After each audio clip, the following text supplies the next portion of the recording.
Hello and welcome to the Sports Center YouTube channel. I am back again with Carl today to discuss all the fallout from the breaking news in the boxing world that Ryan Garcia has tested positive for a performance enhancing drug. Carlos, how are we doing? Probably a bit better than Ryan is at the minute, I presume.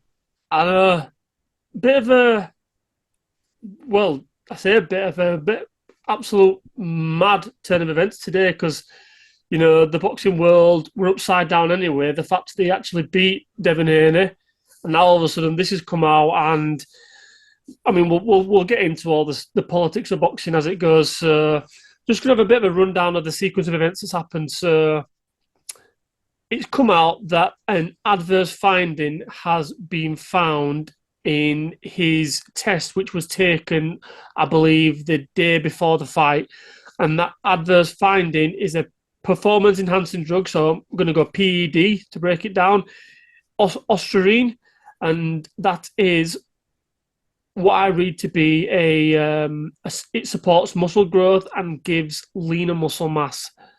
So it's a So that steroid. basically, so yeah, basically. So straight away, Ryan Garcia has took to Twitter, or well, formerly known as Twitter, now is X, and says that he denies these claims. It's fake news, and that he wouldn't even know where to get steroids from. Now, the tests have been done by VADA, which is a voluntary association. So I think it's good that we point that out. So this isn't a mandatory thing. These guys have signed up to it on a voluntary basis, which apparently costs circa to 30 grand a test. So it's not something to be taken lightly. It's a fair old chunk of money that these guys are shelling out just to get tested. And it's a bit of a risk in it to take a voluntary test if you know that you've taken a drug where you're potentially going to get caught out and lose out on 30 grand, however many times you do these voluntary tests. It's a bit of a risk. I had a very similar feeling with Conor Ben. I don't want to divert, but I always feel for the fighter as though like that they're innocent, and I don't know whether that's the right thing to think, but I always feel as though like I think Garcia is innocent with this. Really? Well, I'm glad you Yeah, mentioned Conor Ben because I was gonna kind of dip into that ever so slightly. So, like I said, the test was done. I'm led to believe the day before the fight, and obviously we spoke a little bit about this earlier on today. And there's a big thing around why these tests take so long to get back into maybe get not the to the results pub, back. get the Get the results back. results Yeah, back. exactly. So apparently it takes a few days, whether it's 2 or 3 days. I'm not too sure. 72 hours, I've been told. I heard. 72 hours. So there you go. So straight away, say if a fighter's due to fight on the Saturday, they may test on the Wednesday or Thursday, and it takes a while to get those tests back. So they test them on the day before the fight to basically to get their utmost condition of their body. But the fallback to that is you're not going to get the results back till after the fight, and this is what's happened now. So the fighters Yeah, they've always got a little window. If they're getting tested a few days before the fight, they've always got a window of maybe 2 3 days to be able to take these PEDs. So straight away you've got to be thinking, well, why have they got a window? Why is it taking in this day and age? Why is there a window of 48 hours, 72 hours for these fighters to be able to get these substances in their body? yeah, I don't get it. I don't get it. I mean, I briefly said it when we spoke earlier. With the technology that we've got nowadays, I mean, I'm no scientist. I don't claim to be. I have no idea about testing on anything. Mm. I just don't understand why, at this day and age, we can't provide a test that gives back a result within a matter of hours. I just don't get it. Surely we must be able to. And you've got to look at. I mean, we could go on forever and a day about the sport of boxing and the bloody pros and cons and the corruption that goes on in that sport. But to Yeah, the risk that the association, whoever is signing off these fights, is taking. So now Devin Haney. So Devin Haney's come out. I'm going to read a few things that he said. So Devin Haney's come out. He's spoken about this, and it puts the fight in a very different light.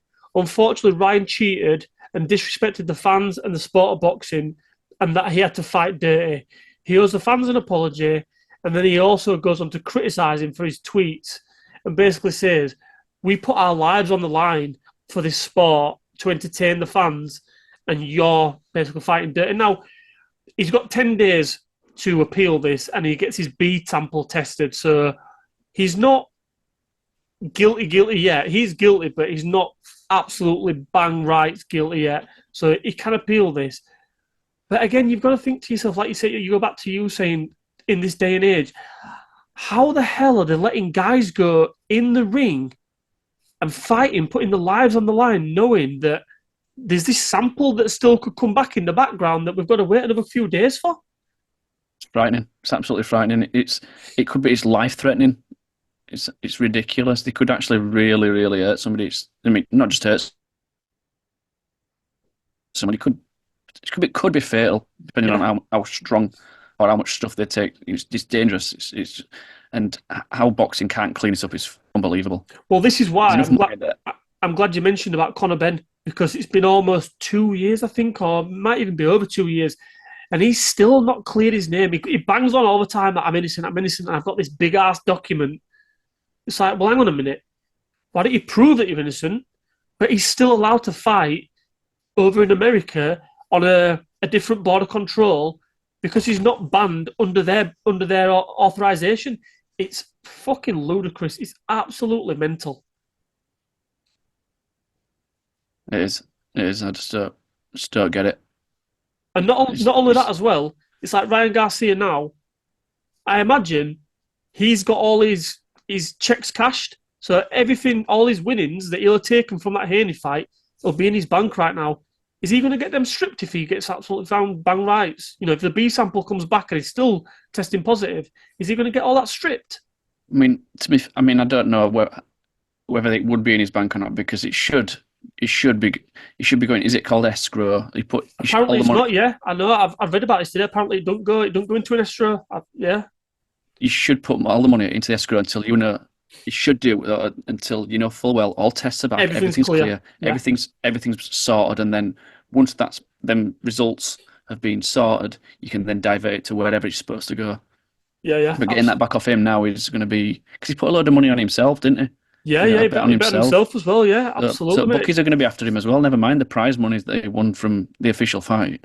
Oh, honestly, mate. I mean, like I say, he's got 10 days to appeal, which, given his response, I assume he will appeal. And I think this story is going to rumble on until that B sample comes back, because it's a mad story. It's an absolutely mental story. But yeah, so let's. I imagine this probably isn't the last we're going to speak of this one. Yeah, absolutely, mate. Absolutely. Probably not. Yeah, we'll be back with this one. We will. Right, pal. Good chat as always, mate. Thanks for watching, guys. As always, hit the like button, subscribe to the channel, and we'll catch you on the next one. See you later.